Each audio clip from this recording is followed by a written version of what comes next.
Hello students, welcome to Biomentor's classes online.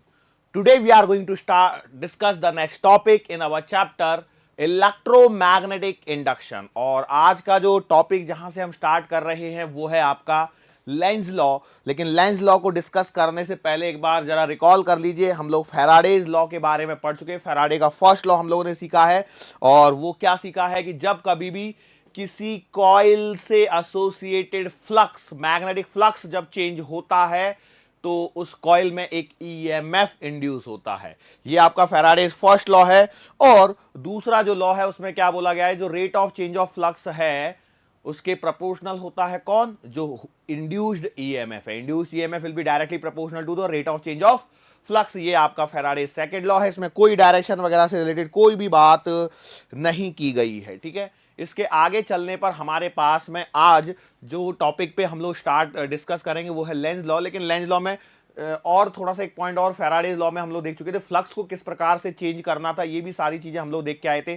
Flux का formula हम लोगों ने बी ए कॉस थीटा हमारा सीखा हुआ फॉर्मूला है, जहां पर बी और ए के बीच का एंगल जो है वो theta, B is the magnetic flux, A is the area vector. Area vector और मैग्नेटिक फील्ड के बीच का एंगल यदि थीटा है तो फ्लक्स आपका फाई बराबर B vector dot A vector dot product of magnetic field and area vector gives you the flux. Basically flux क्या है, flux क्या है, number of magnetic field lines passing through a area which is perpendicular to the magnetic field. Yes or no? Sure है, words पे ध्यान देना, clear, okay. चलो अब यहां से आगे फ्लक्स को कैसे चेंज कर सकते हैं, या तो हम मैग्नेटिक फील्ड को चेंज कर दें तो फ्लक्स चेंज हो जाएगा, एरिया को चेंज कर दें तब भी आपका, एरिया को चेंज करने पर भी आपका फ्लक्स चेंज हो जाएगा, और the angle between the magnetic field and area को यदि चेंज किया जाए तब भी आपका फ्लक्स क्या हो जाएगा, चेंज हो जाएगा। ये तो थी वो बातें जो हम लोग प्रीवियस लेक्चर में डिस्कस करके आए हैं। अब यहां से आगे जब मैं बढ़ता हूं तो हमारे पास में आता है लेंज लॉ। देखो फैराडे लॉ में कुछ कमियां थी। क्या कमियां थी कि उन्होंने डायरेक्शन के बारे में नहीं बताया। तो लेंज लॉ के अंदर में बेसिकली क्या होता है कि यहां पर आपको डायरेक्शन के बारे में पता लगता है। यहां पर किसके बारे में पता लगता है, डायरेक्शन के बारे में। मतलब क्या है, फैराडे सर ने जो अपना लॉ दिया, उन्होंने क्या बोला कि जब कभी भी किसी कॉइल से associated flux, magnetic flux change होता है तो कॉइल में एक ईएमएफ इंड्यूस होता है। ये फर्स्ट लॉ। सेकेंड लॉ में उन्होंने बोल दिया कि जो इंड्यूस ईएमएफ है that is directly proportional to rate of change of flux. मतलब जितना तेजी से फ्लक्स चेंज होगा उतना ही ज्यादा आपका ईएमएफ क्या होगा, इंड्यूस होगा। लेकिन किस डायरेक्शन में क्या होगा, कैसे होगा, उसके बारे में उन्होंने कुछ भी नहीं बतलाया। तो लेंज करके साइंटिस्ट आए, उन्होंने अपनी छोटी सी बातों को, इन बड़ी बड़ी बातों को छोटी सी बातों में समेट के रख दिया और कह दिया कि भाई जो ये ईएमएफ या करंट इंड्यूस होने वाला है, what ever be the induce EMF और इंड्यूस करंट, जो भी ईएमएफ इंड्यूस होगा या करंट इंड्यूस होगा, उसकी डायरेक्शन कुछ इस प्रकार से होगी कि it will oppose the change, it will oppose the change, या मैं बोलूं it will oppose the cause which has been produced it. मतलब क्या है, जरा समझने की कोशिश करते हैं। हम लोग हेडिंग डालते हैं सबसे पहले तो लेंज लॉ, ठीक है, लेंज लॉ। ये कहता है the direction of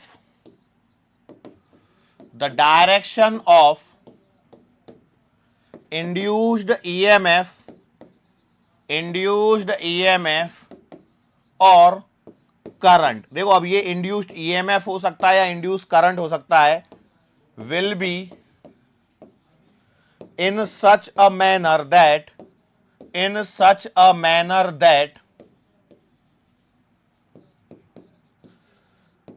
it will oppose, it will मतलब कौन, जो इंड्यूस ईएमएफ है या इंड्यूस करंट है, it will oppose the cause, it will oppose the cause, या फिर हम लोग लिख सकते हैं it will oppose the change in magnetic flux, change in magnetic flux which has produced it, जिसने इसे उत्पन्न किया है उसी का ये क्या करती है बेटा, विरोध करती है। ये क्या करती है, इसी का विरोध करती है। कौन, ये जो ईएमएफ इंड्यूस हो रहा है या जो करंट इंड्यूस हो रहा है वो उसी कारण का विरोध करेगी जिसने इसे उत्पन्न किया है।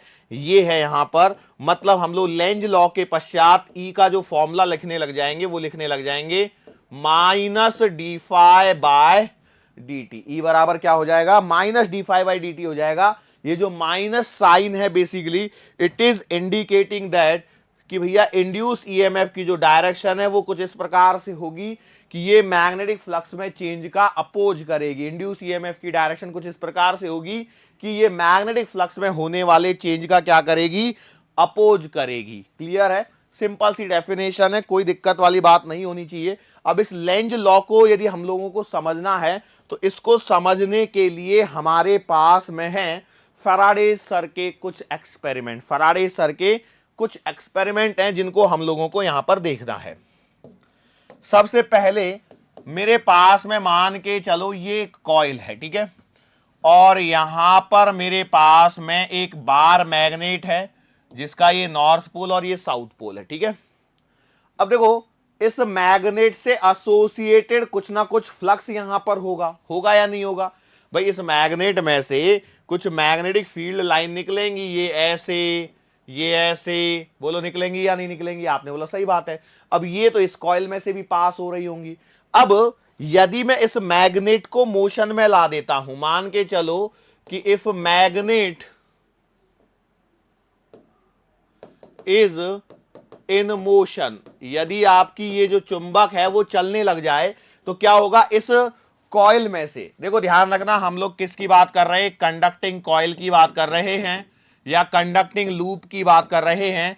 इसमें से पास होने वाला फ्लक्स भी क्या होगा, चेंज होगा। अब as per the length sir के नियम के अनुसार यहां पर होने वाला क्या है कि इसमें एक ईएमएफ इंड्यूस होगा वो फैराडे सर के हिसाब से, लेकिन जो करंट फ्लो होगा या करंट इंड्यूस होगा, देखो सिंपल सी बात है, प्रीवियस लेक्चर में मैं आपको समझा चुका हूं कि यदि आपके पास में सबसे पहले इंड्यूस्ड ईएमएफ आ गया, क्या आ गया, इंड्यूस ईएमएफ आ गया, कोई भी कंडक्टर है तो उसका खुद का एक रेजिस्टेंस होगा तो फिर मैं यहां से करंट कैलकुलेट कर सकता हूं, करंट से मैं चाहूं तो चार्जेस कैलकुलेट कर सकता हूं। ये सारी चीजें मैं ऑलरेडी प्रीवियस लेक्चर में सिखा चुका हूं। तो मैं यदि कहीं पे ईएमएफ वर्ड यूज करूं या कभी करंट वर्ड यूज करूं तो उससे कंफ्यूज नहीं होना है, दोनों सेम ही चीजों के लिए बात हो रही है। तो हमने क्या बोला कि भैया as per the Faraday's law कि जब ये मैग्नेट मोशन में आएगी तो इस कॉइल से एसोसिएटेड फ्लक्स चेंज होगा, और फ्लक्स चेंज होगा तो इसमें एक ईएमएफ इंड्यूस होगा, सिंस इसका कुछ रेजिस्टेंस है तो इसमें कुछ करंट फ्लो होगा। अब इस करंट की डायरेक्शन क्या होगी, तो करंट की डायरेक्शन बतलाई है लेंज ने, ठीक है, करंट की डायरेक्शन बतलाई है लेंज ने, और लेंज ने क्या बतलाया है कि ये उस कारण का विरोध करेगा जिसने इसे उत्पन्न किया है। क्या हो रहा है, ये उस जो इंड्यूस होने वाला करंट है वो उस कारण का विरोध करेगा जिसने इसे उत्पन्न किया है। It will oppose the cause which has produced it, जिसने इसे पैदा किया उसी का विरोध करेगा। मतलब सिंपल सी बात है, देखो यहां पर जो करंट आ रहा है, इस कॉइल के अंदर में जो भी करंट आ रहा है वो क्यों आ रहा है, what is the reason behind this. तो रीजन है यहां पर, ये जो कारण है, कारण क्या है, north pole is coming near to it. अरे भाई इस कॉइल के पास में ये नॉर्थ पोल आ रहा है, इसके कारण यहां पर क्या हो रहा है बेटा, नॉर्थ पोल यहां पर आने के कारण, पास में आने के कारण इससे एसोसिएटेड फ्लक्स चेंज हुआ, और फ्लक्स चेंज होने के कारण इसमें इंड्यूस करंट आ गया।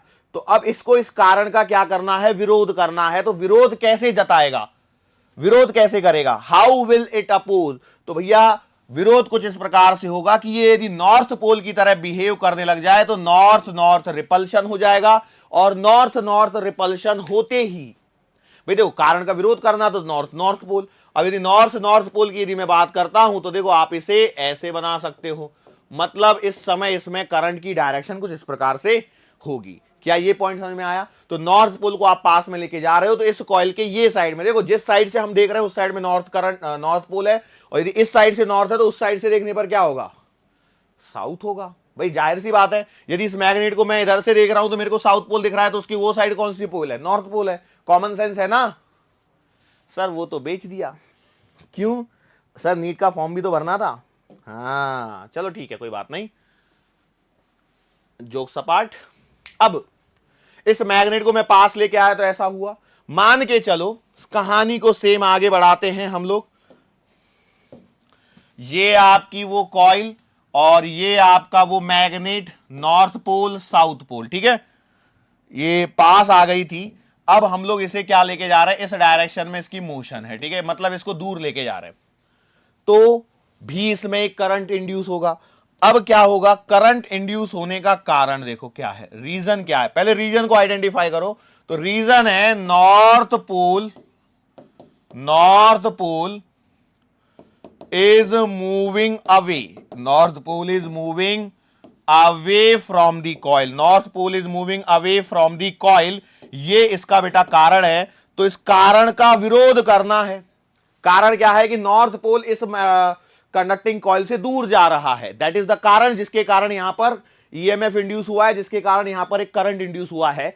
तो उस कारण का विरोध करो। कारण क्या है, नॉर्थ पोल का दूर जाना। तो नॉर्थ पोल दूर जा रहा है तो उसे रोको।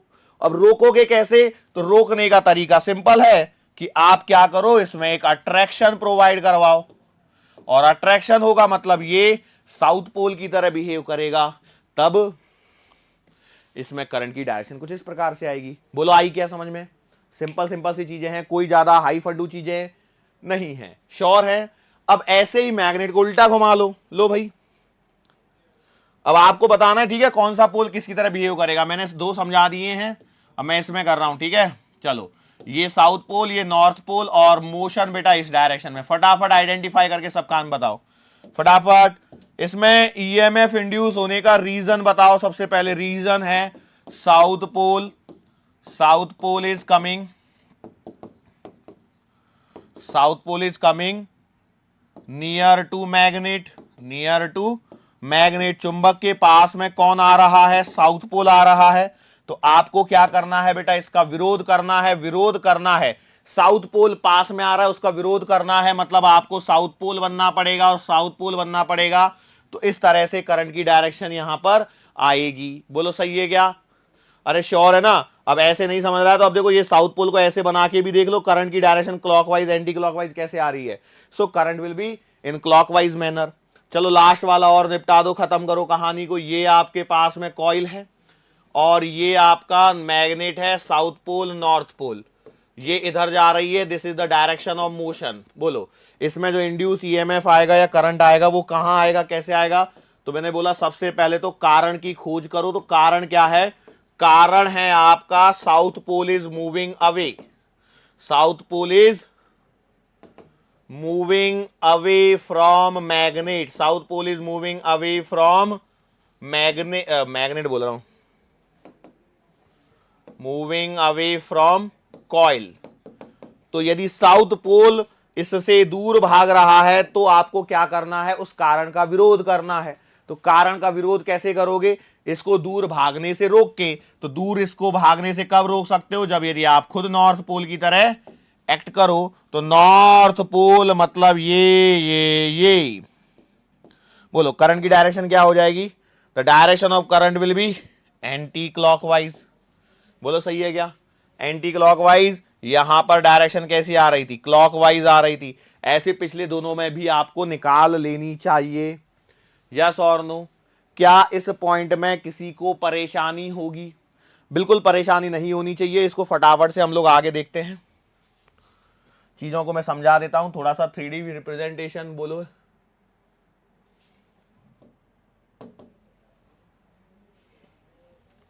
लो भाई, यहां पर क्लियरली देख लीजिए, सारी चीजें मैं यहां पे दिखा रहा हूं। ये मैग्नेट, ये कॉइल है, ये नॉर्थ पोल है।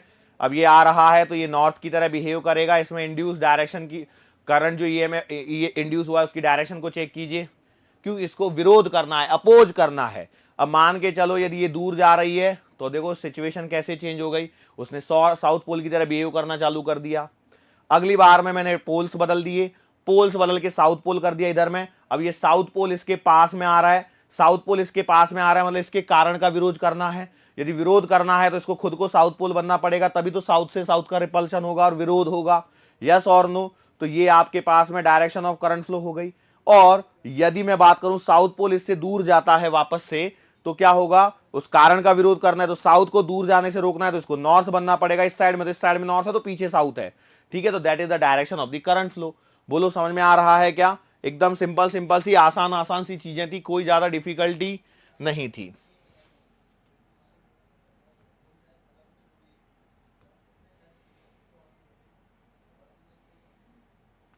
चलो ठीक है, अब मैं यहां पर क्या करता हूं, कुछ और सवाल यहां पर आपसे पूछता हूं, ठीक है। क्वेश्चन है, एक आपके पास में ऐसे एक लूप था, ठीक है, ठीक है, एक ऐसा लूप है और इसमें एक मैग्नेट को छोड़ा जा रहा है। अब देखो इसको समझिए, थ्री में मैं बना कैसे बनाऊं, थ्री में, और एक यहां पर है, मतलब देखो ये ऐसे बना लो, ठीक है ना, ऐसे बनाऊंगा तो ज्यादा अच्छा लगेगा उसमें भी।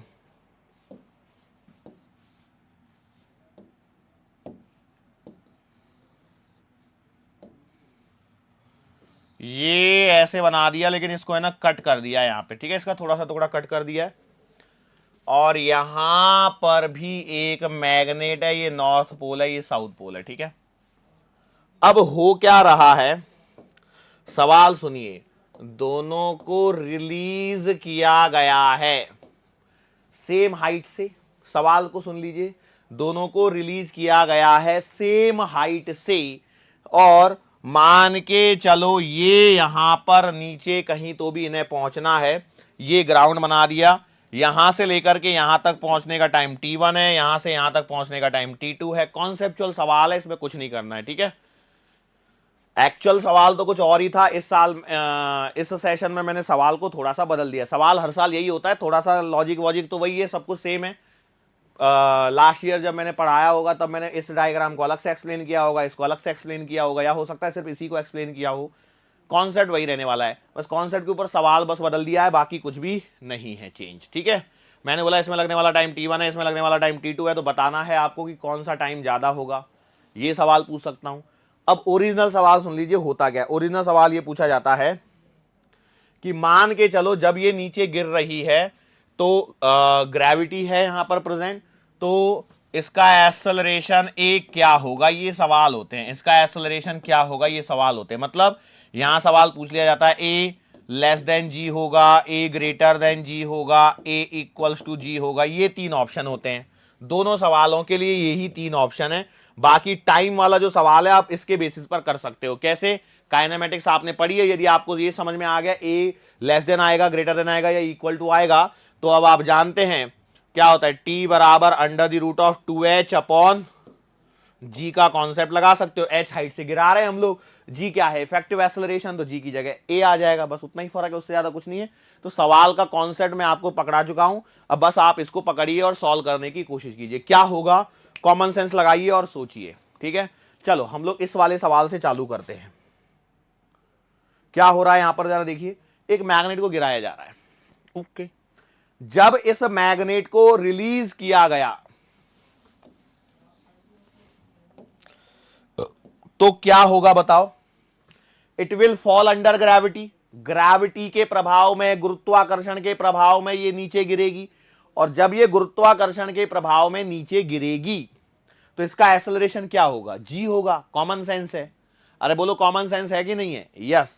लेकिन एक बात फिर से सुनिए, जब ये इस कॉइल के पास में आएगी, ये क्या है, कंडक्टिंग कॉइल है, मैं ऑलरेडी बता चुका हूं, यदि नहीं याद है तो सीसी लिख लो, कंडक्टिंग कॉइल है। क्या यहां पर भी कंडक्टिंग कॉइल है? यस बेटा, ये भी कंडक्टिंग कॉइल ही है। कंडक्टिंग वर्ड लिखा ना हो या ना हो तो जनरली कॉइल कंडक्टिंग ही कंसीडर करी जाती है।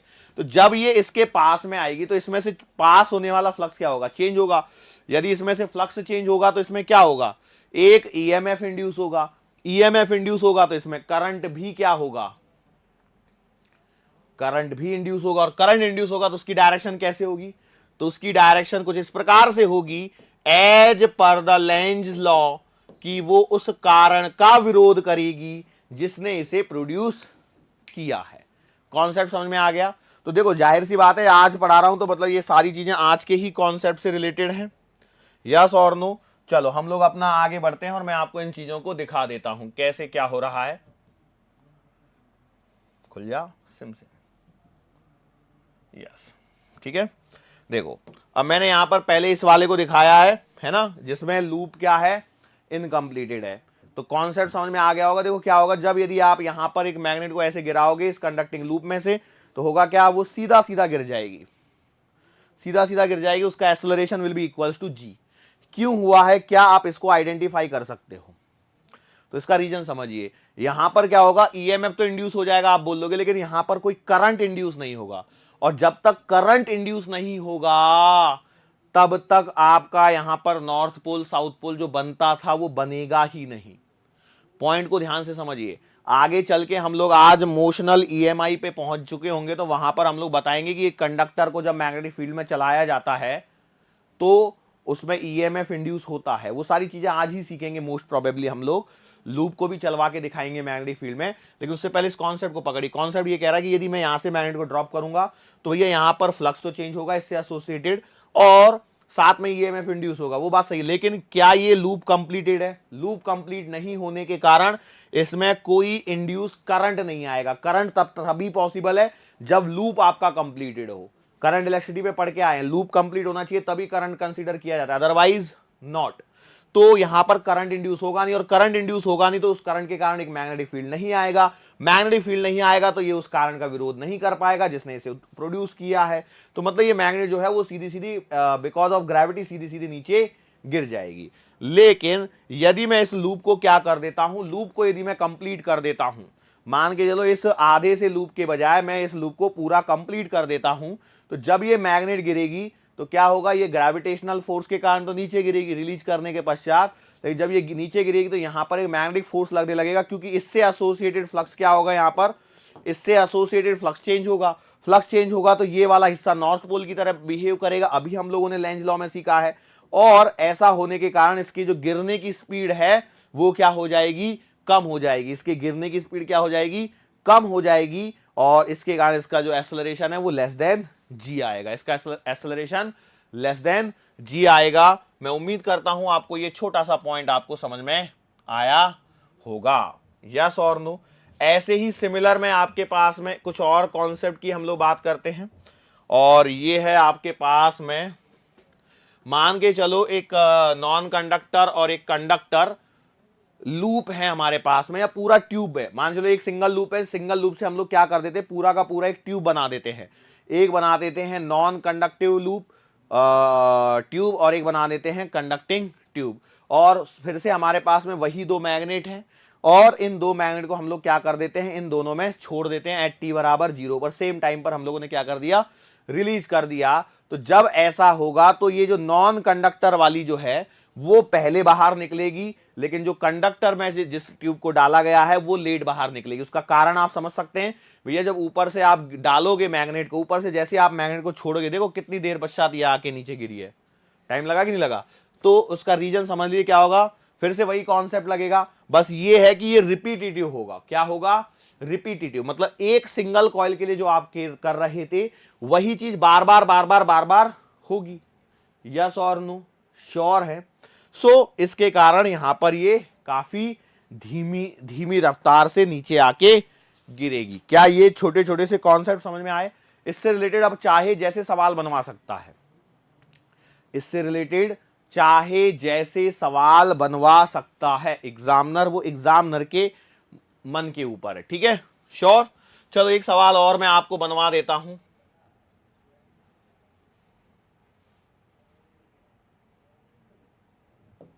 ठीक है, ये कॉन्सेप्ट तो क्लियर हो गया होगा। नाउ आगे बढ़ते हैं। एक सवाल है मेरे पास में, देखो ऐसे कैसे भी सवाल बनवा सकता हूं, और यहां पर एक लूप रखा है। देखो ये एक कंडक्टिंग वायर है, ये एक कंडक्टिंग वायर है, और ये वाला एक आपके पास में कंडक्टिंग लूप है। ठीक है, ये वाला एक कंडक्टिंग लूप है। मैंने बोला है कि इसमें से करंट आई फ्लो हो रहा है, इसमें कुछ नहीं हो रहा है, ठीक है, और इसमें फ्लो होने वाला करंट आपका इंक्रीज हो रहा है। तो बताओ इस वाले लूप में जो करंट इंड्यूस होगा उसकी डायरेक्शन क्या होगी, क्लॉकवाइज या एंटी क्लॉकवाइज? बस ये आपको बताना है, सिंपल सा सवाल है। सवाल समझ में आया? मेरे पास में एक कंडक्टिंग वायर है, उसमें से एक करंट आई फ्लो हो रहा है जो कि कंटिन्यूअसली क्या हो रहा है, इंक्रीज हो रहा है। उसके साइड में मैंने एक कंडक्टिंग लूप रख दिया है कुछ दूरी पर। अब इसमें एक करंट इंड्यूस होना चाहिए। भाई क्यों होना चाहिए, क्या रीजन है, क्या लगता है आपको, होगा या नहीं होगा? पहले तो वही सवाल है कि क्या इसमें करंट इंड्यूस होगा, होगा तो किस डायरेक्शन में होगा, नहीं होगा तो फिर बात ही नहीं है, फिर तो आगे बात करनी नहीं है। होगा तो ही तो आगे बात करोगे, यस और नो। तो अपने मन में पहले आंसर कैलकुलेट कर लीजिए, फिर मैं आपको सिखाता हूं, ठीक है? तो ये देखो, ये करंट कैरिंग कंडक्टर, इसके कारण यहां पर यदि मैं मैग्नेटिक फील्ड की बात करता हूं तो इसकी मैग्नेटिक फील्ड की डायरेक्शन ऐसे आएगी। भाई देखो, करंट इस डायरेक्शन में है तो मैग्नेटिक फील्ड ऐसे निकालते। देखो मैं तो हमेशा पूरे फिजिक्स में, देखो मैं हमेशा इस हाथ को ऐसे करते आया हूं, अंगूठे को ऐसे रख के ऐसे ऐसे करते आया हूं, है ना? लड्डू बनाते ही नहीं बनाते ऐसे? कई लोग बोलेंगे सर लड्डू बनाते समय तो अंगूठा को भी ले लेते हैं अंदर। चलो ठीक है, कोई बात नहीं, थोड़ा समझदारी भरा परिचय दीजिए अपने व्यक्तिमत्व का। चलो आ जाओ आगे।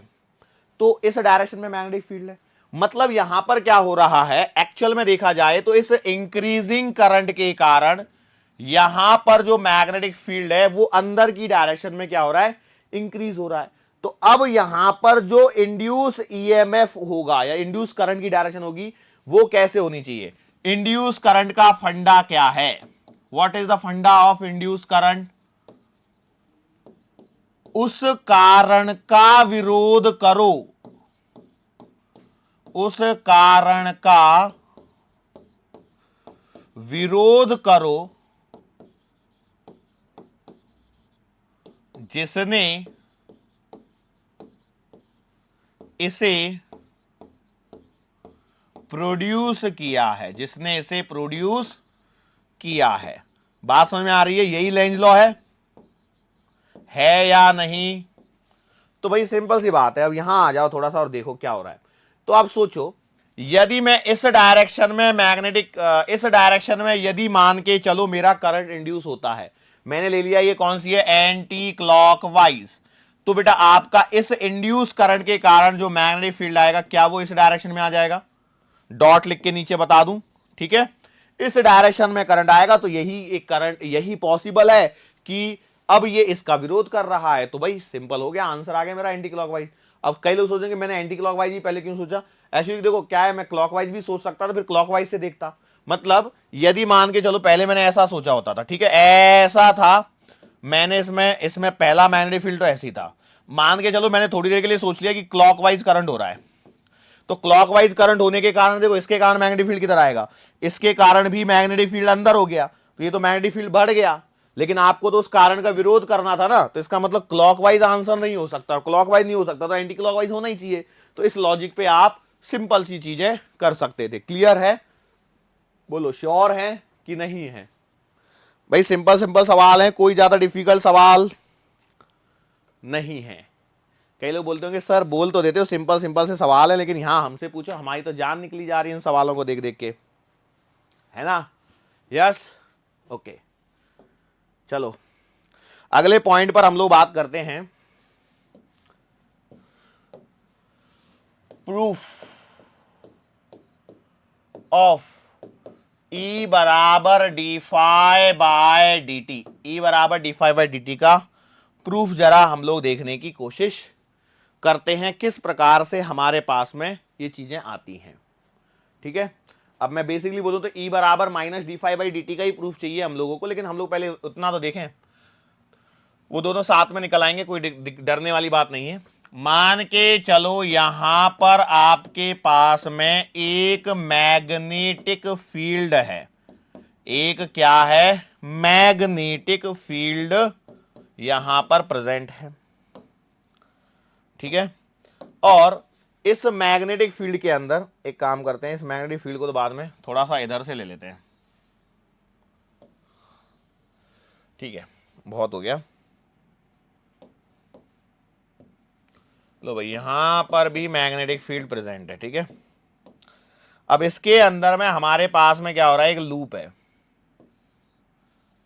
ठीक है? ये एक ऐसा एक मैंने क्या ले लिया, लूप ले लिया, एक कंडक्टिंग लूप को मैंने क्या कर दिया, मैग्नेटिक फील्ड के अंदर में रख दिया। कंडक्टिंग लूप लिया है, मैं इसकी साइड लेंथ बना लेता हूं, ये पी क्यू आर एस ऐसे बना लिया। मान के चलो it is moving with a uniform velocity v, ध्यान से सुनिए, it is moving with a uniform velocity v, एक यूनिफॉर्म वेलोसिटी v से ये चल रहा है राइट हैंड साइड में। मतलब चलो ठीक है, इतना भी मान लेते हैं। यहां पर हम लोगों ने एक पॉइंट और के दिया, वो क्या है, लेट से इसकी जो लेंथ है वो स्मॉल एल या कैपिटल एल जो भी मानना है मान सकते थे, और बेटा मैंने इसका जो लेंथ है एक्स ले लिया। एक्स कहां तक की लेंथ है, एक्स इज द लेंथ जहां तक आपका क्या है, मैग्नेटिक फील्ड है। ठीक है, जहां तक आपका क्या है, मैग्नेटिक फील्ड है। बोलो ठीक है, बोला चलो ठीक है सर, कोई दिक्कत वाली बात तो नहीं है। तो हमने क्या बोला कि the area of the loop which is right now in magnetic field, the area of the loop, the area of the loop present in magnetic field, इस समय जो मैग्नेटिक फील्ड के अंदर में जो एरिया प्रेजेंट है उसे मैंने नाम दे दिया ए, तो बराबर ये आएगा एल इंटू एक्स। बराबर है या कुछ कम ज्यादा हो गया, तो मैंने बोला सही बात है। अब यदि ये ए एरिया जो इस मैग्नेटिक फील्ड के अंदर में प्रेजेंट है, तो इससे एसोसिएटेड फ्लक्स कितना आएगा, तो आप बोलोगे, यहां पर लिख देता हूं मैं, flux associated, flux associated with the coil present in magnetic field, present in magnetic field. तो आप बोलोगे सर जी ये आएगा फाई बराबर बी इंटू ए, और यदि मैं थोड़ा सा आगे लिख देता हूं तो फाई बराबर आएगा B into L into X. बोलो सही है या गलत है, तो आपने बोला बिल्कुल ठीक है। अब आगे बढ़ते हैं, कहानी को सुनिए। कहानी में मैंने बोला है this conducting loop is moving with uniform velocity v, ये जो लूप है वो यूनिफॉर्म वेलोसिटी v से राइट हैंड साइड में ट्रैवल कर रहा है।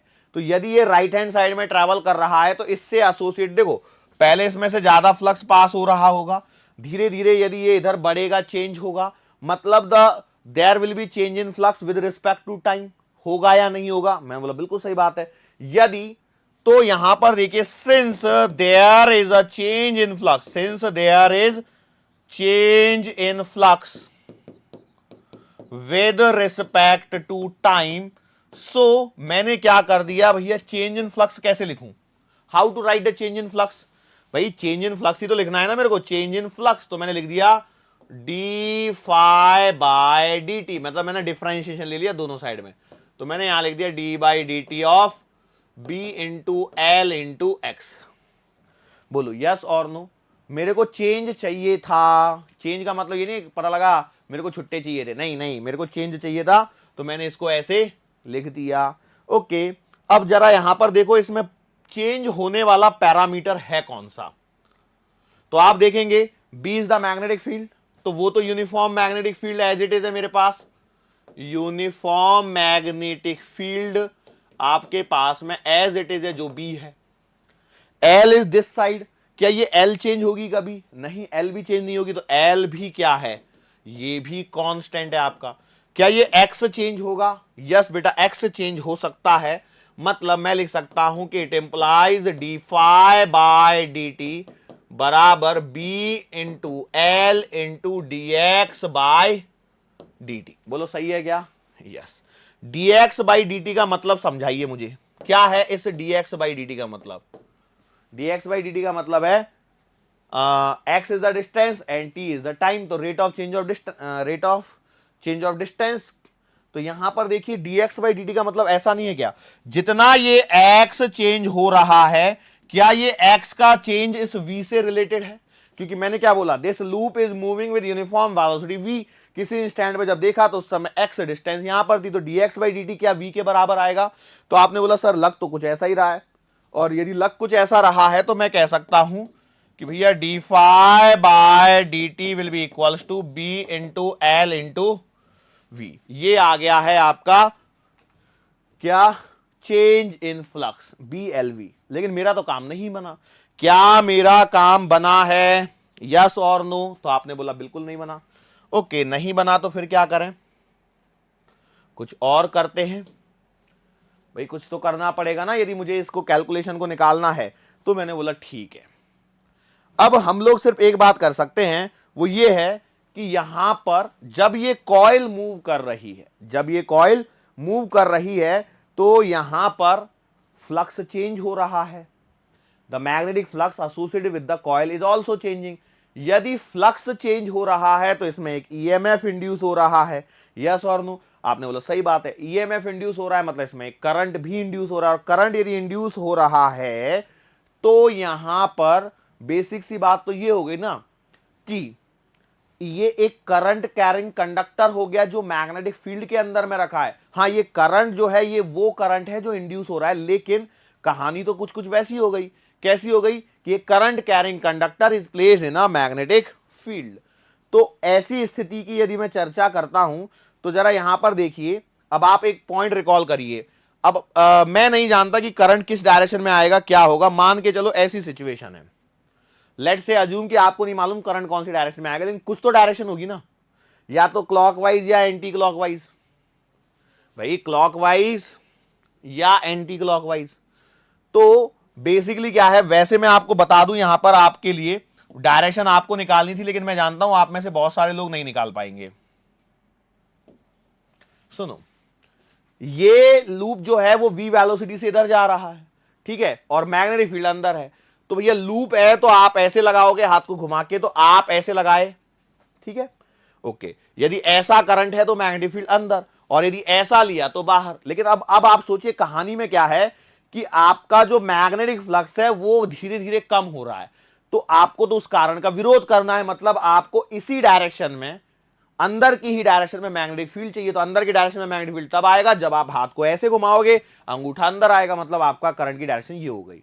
तो अब यहां पर कहानी क्या हो गई कि भैया आपके पास में ऐसे कंडक्टर हैं जो मैग्नेटिक फील्ड के अंदर में रखे हुए हैं, उनमें से कुछ तो भी करंट फ्लो हो रहा है। तो मान के चलो इसमें इस करंट कैरिंग कंडक्टर की यदि मैं बात करता हूं तो this is the current carrying conductor which is place in a magnetic field.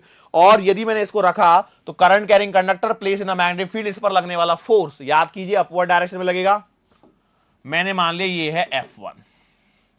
ऐसे नीचे वाले को सोचो, current carrying conductor place in a uniform magnetic field, it will experience a force, ये आपका नीचे लगेगा F2 मान लेता हूं, ठीक है। अब इस वाले को देखो तो इस पर कोई फोर्स नहीं लगेगा क्योंकि ये मैग्नेटिक फील्ड के बाहर निकल चुका है। और इस वाले को यदि मैं देखता हूं तो इस पर लगने वाले फोर्स की डायरेक्शन बेटा किधर हो गई, इधर में हो गई, इसको मैंने F मान लिया, ठीक है, सारी चीजें हो गई। अब यहां पर एक पॉइंट और ऑब्जर्व करने की कोशिश कीजिए, क्या ये दोनों जो कंडक्टर हैं, ये वाला कंडक्टर और ये वाला कंडक्टर, क्या दोनों की लेंथ समान है? यस। क्या दोनों का इक्वल सेक्शन ही मैग्नेटिक फील्ड के अंदर में? यस। क्या दोनों के कारण प्रोड्यूस मैग्नेटिक फील्ड, सॉरी, दोनों के कारण, दोनों में लगने वाला जो मैग्नेटिक फोर्स है उसका मैग्नीट्यूड सेम रहेगा? लगने वाला जो मैग्नेटिक फोर्स है, the magnetic force experience by 1 and experience by 2, मतलब PQ सेक्शन और RS सेक्शन में ने जो मैग्नेटिक फोर्स एक्सपीरियंस किया है उन दोनों का मैग्नीट्यूड सेम है, लेकिन डायरेक्शन अपोजिट है, मतलब नेट फोर्स क्या हो गया? जीरो हो गया। ओके, अब इस वाले का क्या जीरो होगा? क्या इस वाले का जीरो नहीं होगा, इतना आप कॉमन सेंस से समझ सकते हैं। और ये जो फोर्स होगा ये कितना आएगा? तो आएगा F बराबर BIL, आइडियल साइन थीटा, याद कीजिए। तो हम लोग लिखेंगे F बराबर BIL is the magnetic force, F बराबर BIL। देखो I और B में एंगल 90 है तो मैं BIL साइन थीटा ही है वैसे तो, लेकिन मैंने BIL लिख दिया। It is the magnetic force which has been experience by this. Okay, तो मैंने बोला ठीक है। तो इसका मतलब ये है कि, इसका मतलब समझिए, ये वो फोर्स है, ये वो फोर्स है which is due to induced current, which is due to induced current. अच्छा, ये जो फोर्स लग रहा है वो किस डायरेक्शन में लग रहा है? तो आपने बोला sir this is the force इस डायरेक्शन में, और आप चला किस डायरेक्शन में रहे हो? इस डायरेक्शन में, यूनिफॉर्म वेलोसिटी से चला रहे हो। मतलब ऐसा नहीं लग रहा है कि आपको कि जो इंड्यूस फोर्स आया है, भाई इस फोर्स को इंड्यूस फोर्स कह सकता हूं क्योंकि ये इंड्यूस करंट के कारण आया, तो ये फोर्स चाहता है कि इस डायरेक्शन में चला जाए, लेकिन आप एक एक्सटर्नल फोर्स लगा रहे हो जो इसके बराबर ही होना चाहिए, क्योंकि यूनिफॉर्म वेलोसिटी से चल रहे हो। यदि यूनिफॉर्म वेलोसिटी से नहीं चल रहे होते, मतलब यदि आपने इसके बराबर का फोर्स नहीं लगाया होता, तो आप यूनिफॉर्म वेलोसिटी से नहीं चल रहे होते और एक एक्सेलरेशन आ जाता, जिसको हम लोगों को यहां कंसीडर नहीं कर रहा है, क्योंकि मैंने बोला यूनिफॉर्म वेलोसिटी v से चलाना है। मतलब आपको जो फोर्स लगाना पड़ेगा वो इसी के बराबर फोर्स लगाना पड़ेगा। यस और नो? तो आपने बोला सही बात है। सो आपके पास में यहां पे जो वर्क डन लिखा जाएगा वो वर्क डन क्या हो जाएगा?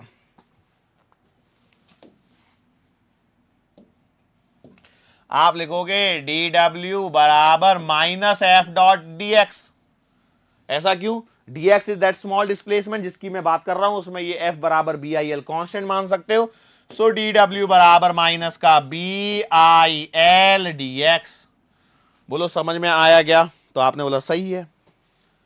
यस और नो? माइनस चल रहा है, ठीक है, इसको मत भूलना, क्यों? फोर्स उधर है और dx डिस्प्लेसमेंट आप इधर दे रहे हो, ठीक है, ओके। अब यहां से एक पॉइंट और मैं आ जाता हूं, वो क्या है? बेसिकली यदि आप एक्सटर्नल वर्क डन कर रहे हो तो it will provide the energy to the loop, it will provide the energy to the loop. उस पर हम लोग बात करेंगे बाद में, लेकिन अभी हम लोग बात करते हैं पावर के फॉर्मूले से कुछ एसोसिएटेड चीजें निकालते हैं हम लोग यहां पर।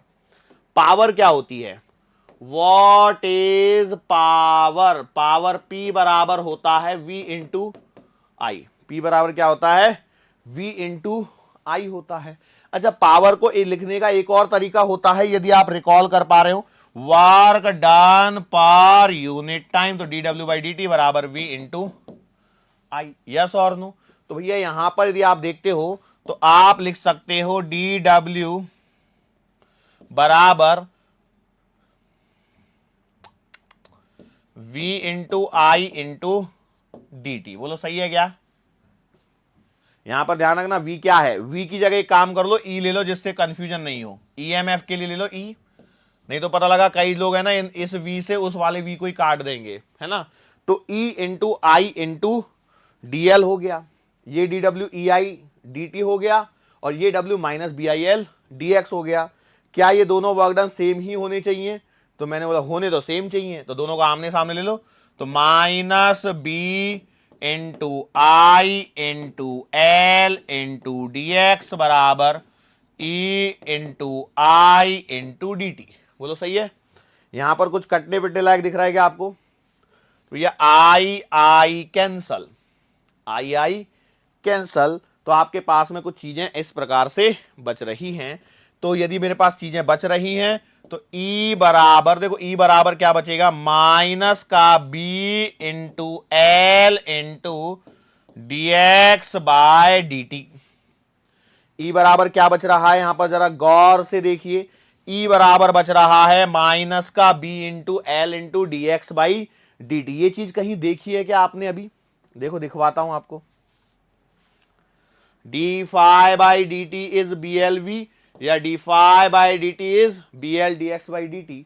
तो इसका मतलब ये चीज तो आपने देखी हुई है, और यदि ये चीज देखी हुई है तो भैया आप क्लियरली कह सकते हो कि यहां से देखने पर E बराबर B L D x by D T की जगह मैं क्या लिख सकता हूं? D phi by D T. तो E बराबर आ गया माइनस का D phi by D T, and this is the proof for E equals to minus D phi by D T. तो हम लोगों ने लेंज लॉ का क्या देखा है? अभी प्रूफ देखा है। लेंज लॉ का क्या देखा है? प्रूफ देखा है। मैं उम्मीद करता हूं कि ये प्रूफ यहां तक आपको समझ में आया होगा। यस और नो? क्या ये बात से आप लोग सहमत हैं? ओके, चलो। सो ये आपका यहां पर एक छोटा सा पोर्शन जो लेंज लॉ से रिलेटेड था, लेंज लॉ का प्रूफ था, उन सारी चीजों को हम लोग यहां पर देख चुके हैं, ठीक है? श्योर हैं? सो